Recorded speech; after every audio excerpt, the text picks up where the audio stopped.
The maths part of this is to notice that not only have I got current in, current out, that seems a bit pointless, doesn't it? You could have just connected the two together with a wire.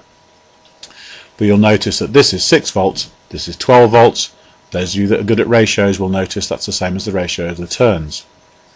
Okay, so you will have done this in a little practical lesson. Different numbers of turns. If we put 24 volts into all these transformers, how many volts do I get out?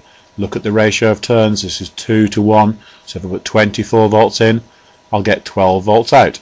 Okay, we can make that into this formula. The number of turns on the primary coil divided by the number of turns on the secondary coil is the voltage on the primary coil divided by the voltage on the secondary coil. So 40 over 20 is NP over NS. Okay, and that's 24 because that was what we put in, the voltage on the primary coil, divided by VS. VS is the one we don't know. So look at the ratios. 40 over 20 is the same as 24 over 12. So VS is 12. Just pause there a minute and see if you can work out the missing 2. Okay, so this one's a 3 to 1 ratio. So we're going to get 60 over 20 is 24 over VS. That means VS is 8 volts. Okay, these, you'll remember this from year 9. These are both called step down transformers. Okay, but the last one has got 5 turns and 20 turns.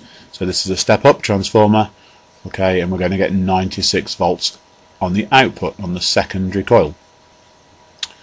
Okay, people think this is a bit of magic. They think surely we can solve all the problems in the world by just having transformers, and we can have a little bit of voltage and we can make it bigger and bigger and bigger. And you can do that, but what you find is that when the voltage goes up, the current goes down. Okay, what you can't do is to get more energy or more power out than you're putting in. Okay, so you might remember the equation: power is voltage times current. Okay, the power in and the power out will be the same, so if the voltage goes up, the current goes down. A quick example of this to see if we can do it. So we put 12 volts and 2 amps into a transformer. It's got 200 turns on the primary coil, 800 turns on the secondary coil. So first thing to think is this is a step up transformer. I'm going to get more volts out than I put in. So I'll put my 12 volts in. Okay, there's my equation. So I've got 200 over 800 is 12 divided by something. Okay, VS, again, have a little pause if you want to there, see if you can work it out for yourself.